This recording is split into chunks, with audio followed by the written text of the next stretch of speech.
Good day everyone, it is Caitlin and today we are making our drawers for my wedding ensemble.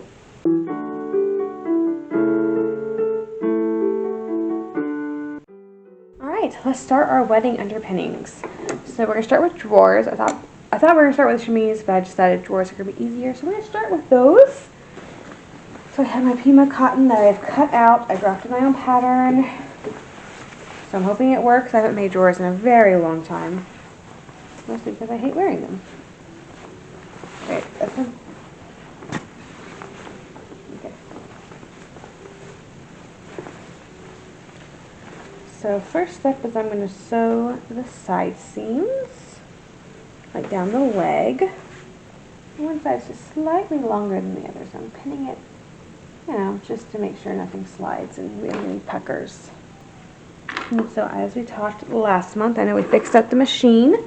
This is my great-grandmother's machine. So my great-grandfather, it's a 1907 machine. My great-grandfather bought it used when he and my great-grandmother got married in the very early 1920s. And this was her wedding present from him. So I figured, let's make my wedding dress on my great-grandparents' singer that she got for her wedding present.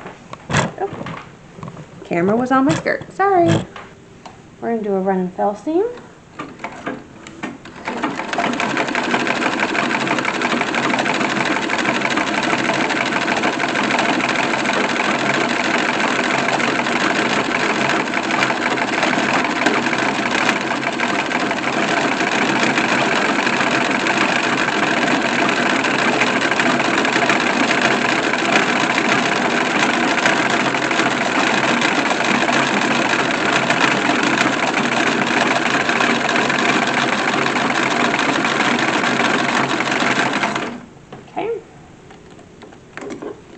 She sews beautifully still. I know we had to kind of restore her, kind of fix her up a little bit last month. Oops, got some thread that's mixed up with them. We're going to fix it. Alright, so that was the first part of the seam. Now I get to fill this part. So, figure out which side's the back. That's fine. This is the back. So I'm going to cut just a hair off, about, well, halfway on just the back seam. I'm going to leave the front one. And I'm just going to take this and fold it over on itself, and we're going to sew that seam again. And that covers the raw edges, but it makes the seam very nice and smooth. And it's a very good underpinnings seam. It was used a lot in underpinnings. Chemises, drawers, alike. So I'm going to go iron that down. We'll come back and sew the seam again. Alright, filling the seams.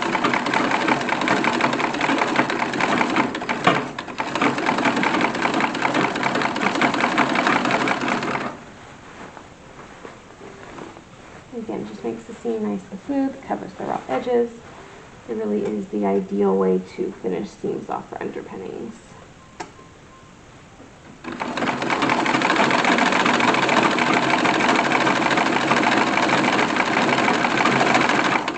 Also period correct, which is like the best reason to do it, this particular seam.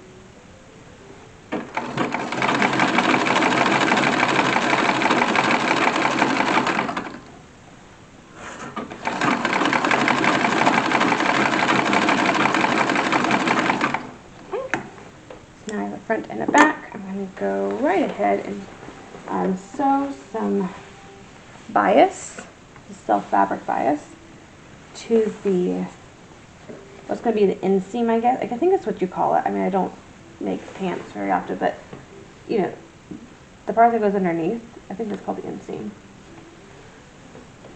And we're just going to bind it, mostly because binding is easier than hemming. It lays better than hemming. Also, this is the part that's going to rub together and it's going to wear the fastest. So when the binding wears out, I can replace the binding and still have a nice pair of drawers. Whereas if I hemmed it, I would have to basically throw the whole pair of drawers away, or at least, you know, patch them. This is a very simple fix. It makes the drawers look like new.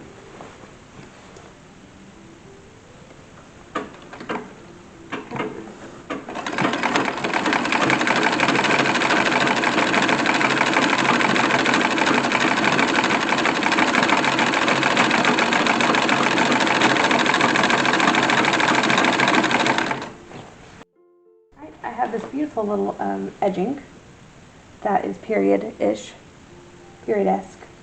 It's a plausible pattern for period, mid-century, so mid-19th century. I'm using that.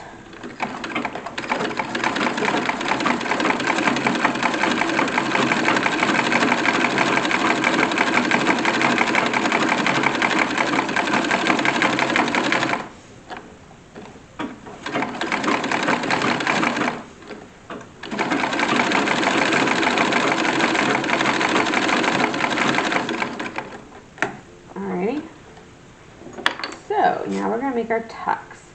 The original chemise has a larger tuck, about 3/8 of an inch, and then it has 5 1/8" tucks, and then another 3/8 inch tuck.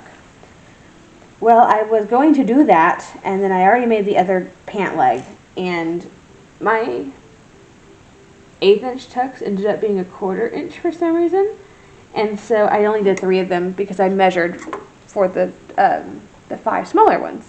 And I figured, okay, well, at least it's going to measure out right. So now we only have 3 instead of 5, and they're slightly bigger.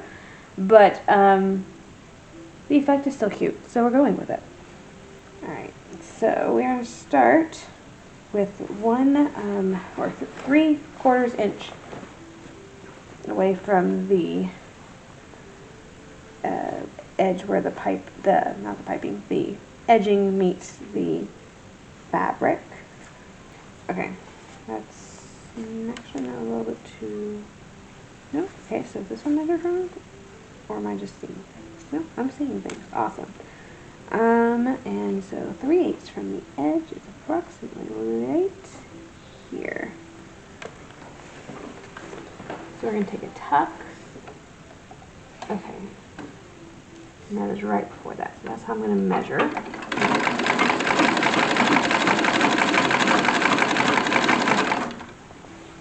We're going to go all the way around.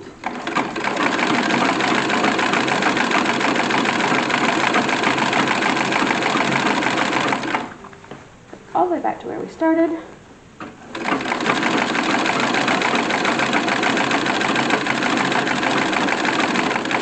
And then a 3/8 inch tuck that just barely covers this join so it looks seamless.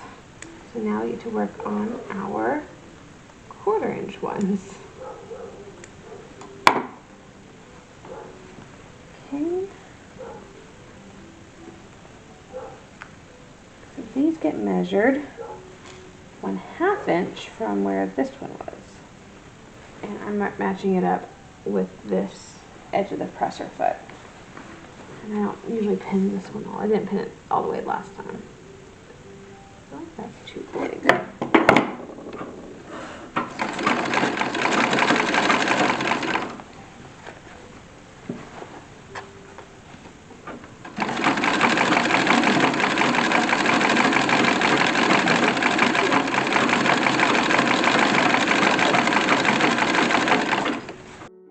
Needle is fixed. I'm working on the very last of the small tucks.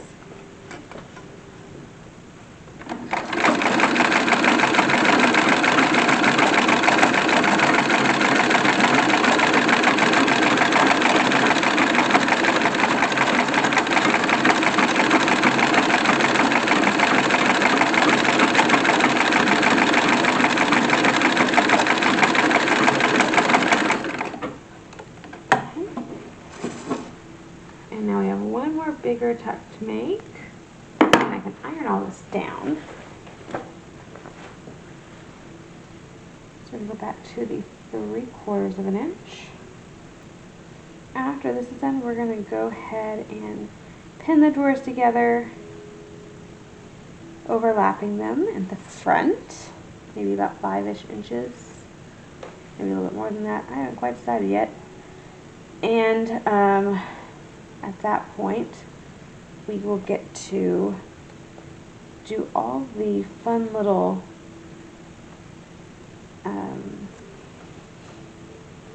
sorry, my brain's not really working. Hand sewing. That's what I was looking for. We're going to do all the hand sewing that is involved in this. So stitching down the binding, and we're going to gather up the waistline. And then I can sew on the waistband by machine.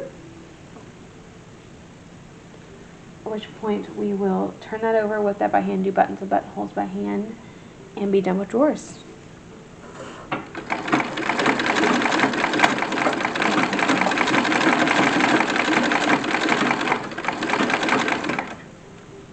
I'm running low, so I was using a size 16 needle, and I was running really low on those, so right now I have a size 13 needle in there, which is a lot bigger than I was sewing with. It goes through the fabric nicely. It's just sometimes the thread doesn't like it. I need to find some more size 13 needles because those work really well on this machine.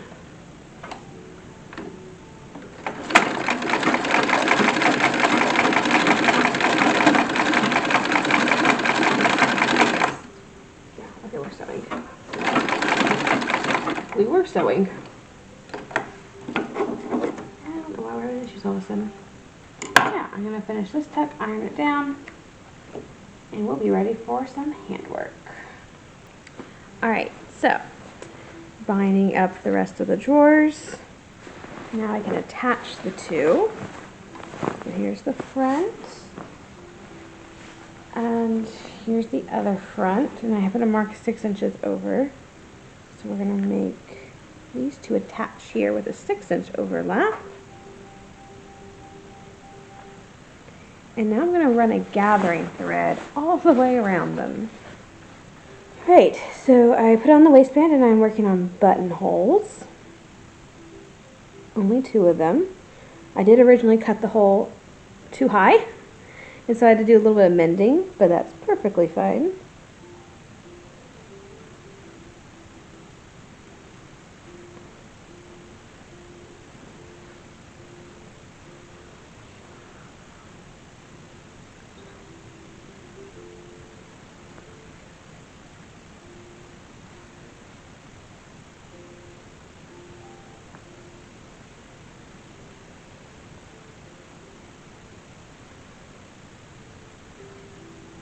Now I have one button sewn on where I sew on the other one on this side. So I just got to figure out exactly where to put the button.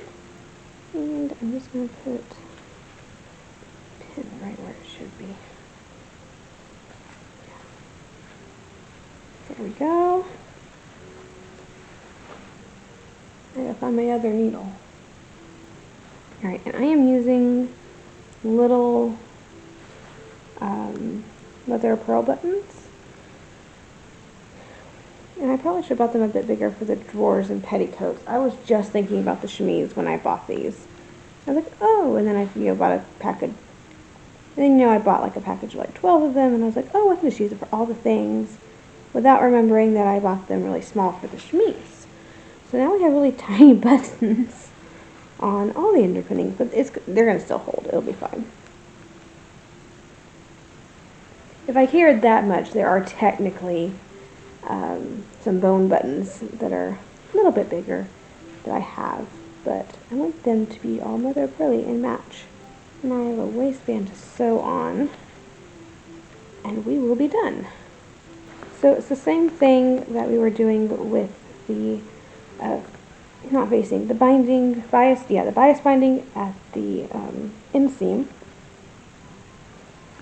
Just whipping it down, and this is basically it. So once I get this done, the drawers will be done. We'll pull them out to look at it. I'm not going to get dressed in them for 2 reasons. One, because they are split crotch, and to be able to see them, I don't feel comfortable showing that on video. And 2, I don't think we're going to show any of the wedding stuff until I get it all done, and I'll just debut it all at once. That'll be our debuting video, and that'll be the first time I put all of it on. We'll just pull it out and talk about it and show you all the pieces and kind of what it looks like, or what the drawers look like, just on a table. We'll do that today. Chemise will be next month, and I'm quite looking forward to that one actually. Alrighty, so I think this is the first time we've seen the lovely cutting board this video, but here are the drawers. And go ahead and do at the button.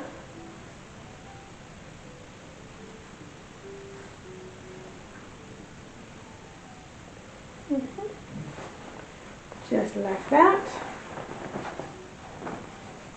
And there we go. Lovely split crotch drawers, and there's the detail that we did. Just like that. It turned out lovely. I mean, just lovely. Are the tucks perfectly straight? No. Do I care? Also no. So, these might be my new favorite drawers. And I hate wearing drawers, but I'm going to. And maybe I won't like it. Maybe I won't dislike it quite as much because I have these. But yeah, after the wedding, I'm not gonna wear them until the wedding. And then once the wedding is over with, these are gonna go into my normal cycle of like living history clothes. At least until they get, you know, worn and ratty, and then they won't be anymore. But yeah, I mean, the original plan was to have me hand embroider drawers to match another one of my chemises, which was totally feasible. My original plan included matching, because I like to match sets of everything. I'm a little weird. I like things when they are matching and perfect, and which is not necessarily historically accurate, but I like it that way. And for my wedding, I was going to do that. I was going to have chemise drawers and a petticoat that matched. And it always kind of bugged me because I knew I was going to have to do other petticoats, but I knew I didn't have time to embroider those as well. And it really got on my nerves and bugged me a lot.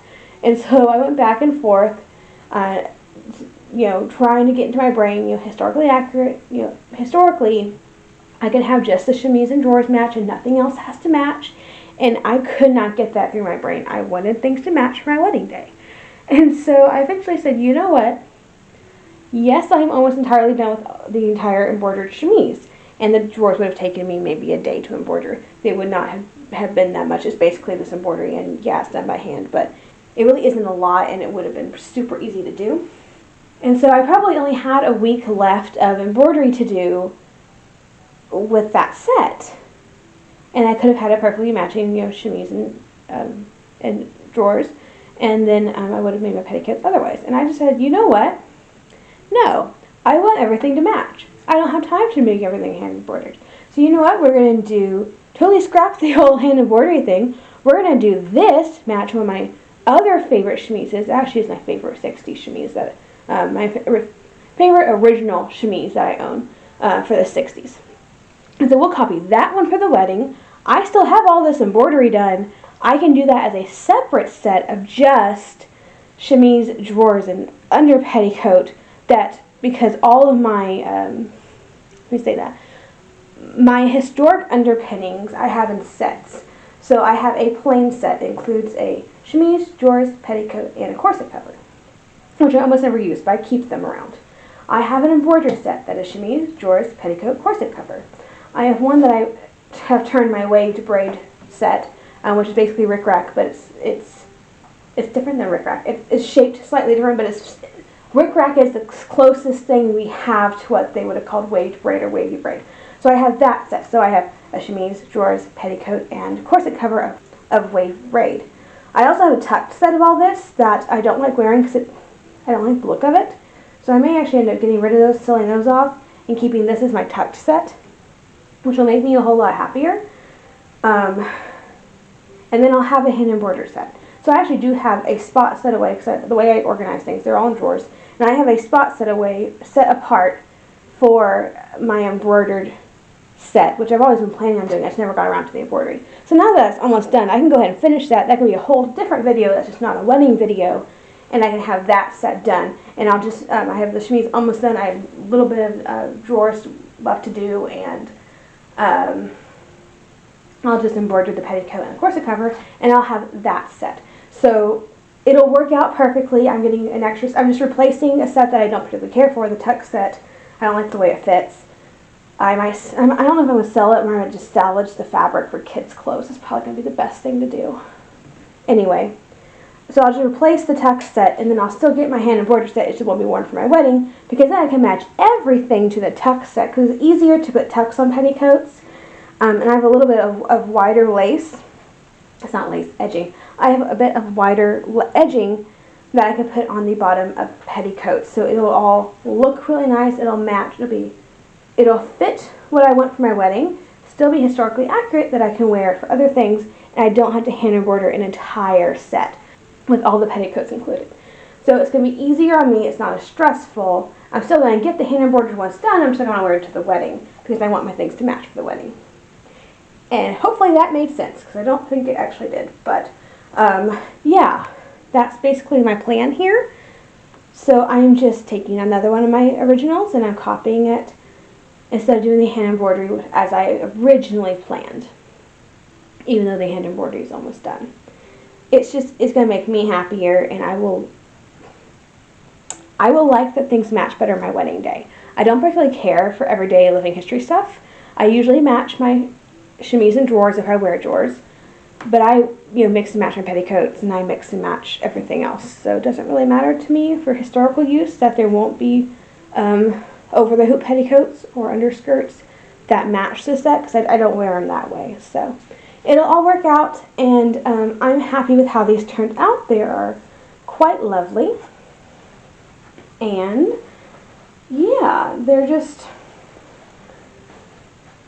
they do look similar to the original. I know we kind of talked about how I mismeasured on the tucks, and I got several of them done before I realized that they were too big, but I do like the look regardless, and there's a little less work to do 3 tucks than 5, so that worked out in my favor, I guess.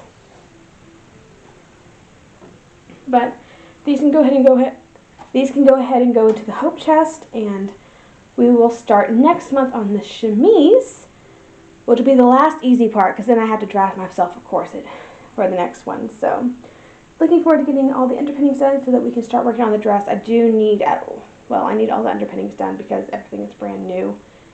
And then I'm going to have to draft myself a new bodice pattern to go with the new corset and then make the dress.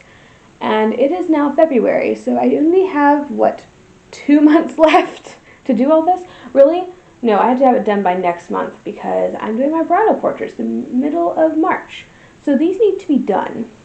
Everything needs to be done. So we're just kind of like really working on wedding projects right now.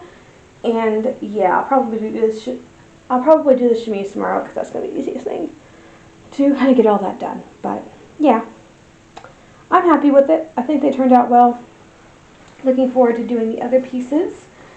And quite frankly, I'm very glad we went with this plan instead of sticking to the original plan. Because I never wear that tuck set anyway, and so at least these will get some use out of them. And I can use that fabric for something else, which I wouldn't have done because they have a very specific place in the drawer. And I wouldn't take them out and use them for something else unless I had something to replace them with, because that's the way my brain works. So now I have something to replace them with, and I can actually use that fabric and put it to good use down the road. But anyway, aside from my rambling, thank you so much for watching today's video on making mid-century drawers. If you enjoyed the video, please like and subscribe to the channel. Click that little bell notification so that you are notified anytime I upload a new episode. And as always, have a fantastic week, and I'll see you back here on Monday.